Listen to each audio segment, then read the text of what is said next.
Welcome to the Digital Nomads Podcast. We're here to give you the latest insights on everything digital from inside the agency.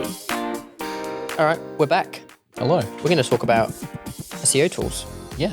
Let's talk about the tools that we use as an agency, some that we've used, what we love.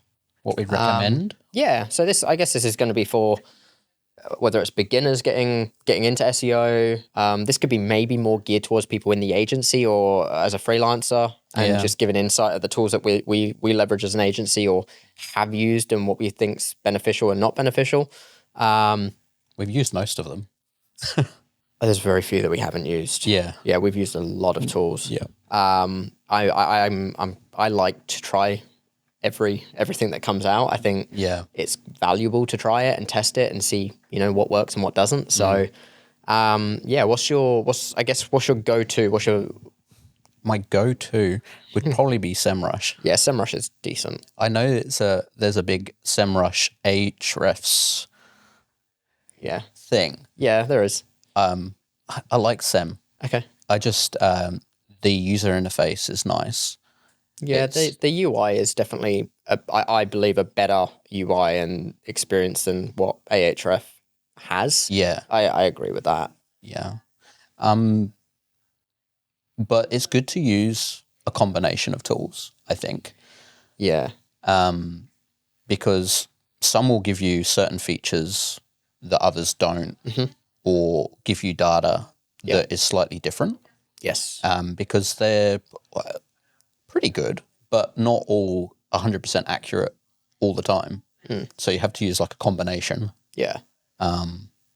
Google offers some great tools that are free. There's a bunch from Google that is free tools. When you're getting into the space, leverage search console's fantastic. You can see, what people are searching, what keywords you're showing for, your positions, and your impressions, insights, ranking pages, index pages, non-index pages, referring domains. Like Search Console gives you all of that. Yeah. Even things like your web vitals, if you don't have the capital and investment to invest into a tool, that is a great tool to leverage. Because it is a free tool that can be used. So the Search Console is great for being a free tool, and these other aspects, these other ones like SEMrush, Ahrefs, they expensive. Yeah, they can be a lot of money. Yeah.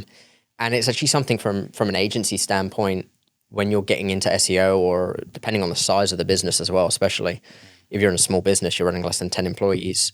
That investment's a lot. Because you start going, okay, I need SEMrush, but I need it for how many users? And I don't need the baseline. I'm going to need one of their more advanced, like a Guru plan or whatever they're now leveraging as their names. Yeah. You can be up there $300-$400 a month just for SEM. Yeah. Easily. Yeah. Search Console's great for being that free alternative, the freemium option, or the free premium, just free. Yeah. It's a good solution. What do you find is your favorite tool to use? At the moment, for me personally, a lot of my stuff that I work in is competitor analysis. So I'm doing a lot of competitor analysis.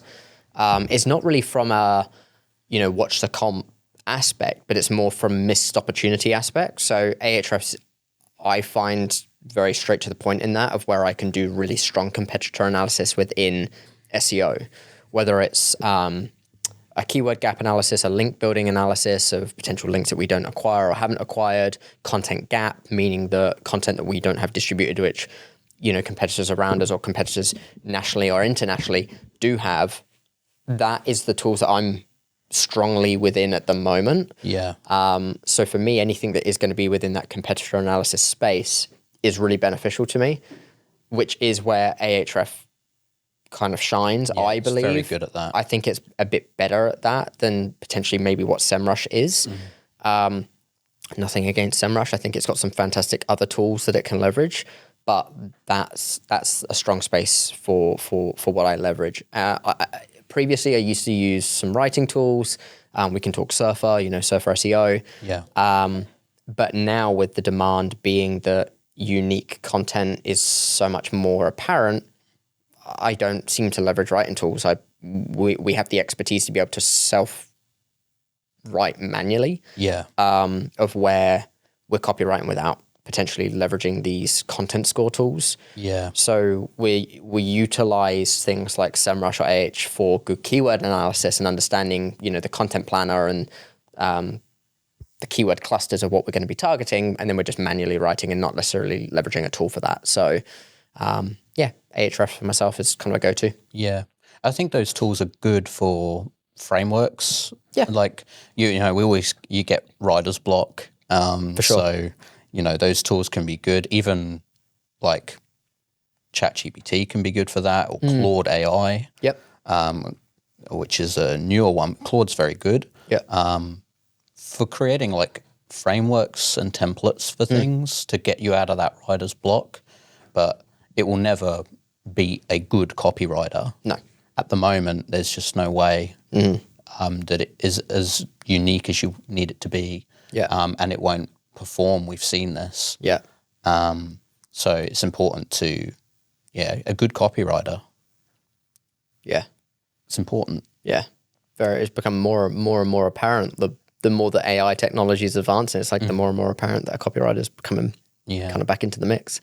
I did mention Surfer SEO is, improving, and a lot of these new tools, I don't know if you're noticing the same, like they hit the market and they can be very expensive on a monthly again. Yeah. But then that rate is dropping depending on what AI models are coming out. So, we've seen, I'm trying to think of an example of this, like WriteSonic originally came out, which was an AI tool, and that thing was ridiculously expensive. And then GPT 4.0 came out, and the price of WriteSonic plummeted. Yeah. So there's a lot of different tools of where their models are changing and their pricing's changing quickly because AI is advancing so much. Because AI is because it's been exponential, and we're getting new models almost, which feels like on a monthly basis now. Yeah. Once a tool such as Surfer or whatever that might be has implemented the change, the model's been updated. Exactly. And we're just seeing such big changes from model to model now. Llama 3.1's just been released with 408 billion parameters. Yeah. It's brilliant. Yeah. Still can't write good content, but it's brilliant. It does some things well. Yeah, it does. Exactly. It does some things well. Great for a content and sort of front-facing on the front of the site, or social media, whatever that is. Yeah. From a technical perspective, do you have a specific tool you like for more technical analysis? Screaming Frog's great. I think Screaming Frog's kind of everyone's sort of the SEO go-to. It's fantastic to be able to do things on scale. Yeah. That's probably the big thing. It's like to be able to export every URL, every title tag, every meta, every H1, every across the site to see technical broken links, 301s, 404s. You get all of that very quickly with Screaming Frog, and it's so insightful. Yeah, if you've got the experience and you understand what you're looking at. Yeah, because I'm not recommending to go and get Screaming Frog if you don't know SEO. It just looks like a database.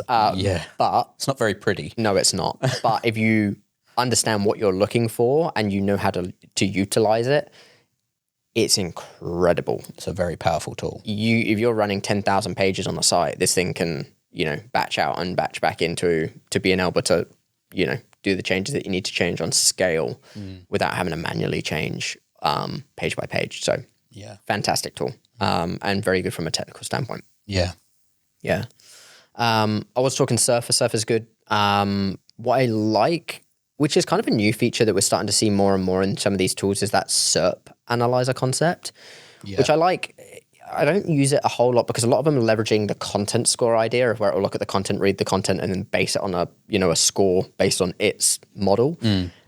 What I do like is understanding to be able to quickly glance at keywords, who ranks for it, how many domains, referring domains, how many backlinks each page might have, the quantity of content, and how many times they might reference something, whether they've got diverse content in imagery and video as well. And you can, with these SERP analyzers, you can on scale look at the top 20 insert based on a keyword and be able to break down content length, inclusions, whether there's video, whether there's imagery, and how, multimedia rich these pages are.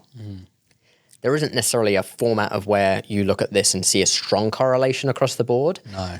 But it does give you a quick way of being able to analyze on scale. So yeah, SERP Analyzer is pretty clever. I know there's a bunch that have that. I think SE Ranking has a SERP Analyzer still. Surfer SEO has a SERP Analyzer. It's now an add-on. They've added it into their add-on pack.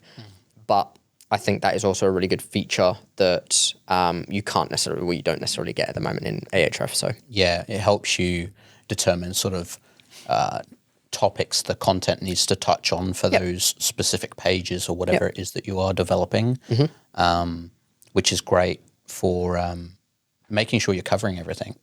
Yeah. It's kind of creating a checklist and a framework. Again, it's like frameworking, right? Frameworking. Yeah. None of these replace an SEO expert or a specialist. They're tools to assist with efficiency.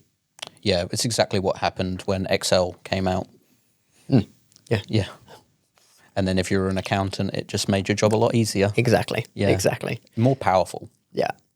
I think we'll leave it at that for those tools today. We'll come back with a part 2 with some more for you. And yeah, hopefully that you jump in and get to use some of those. Catch you next time. Thank you for listening. Stay tuned for our next episode.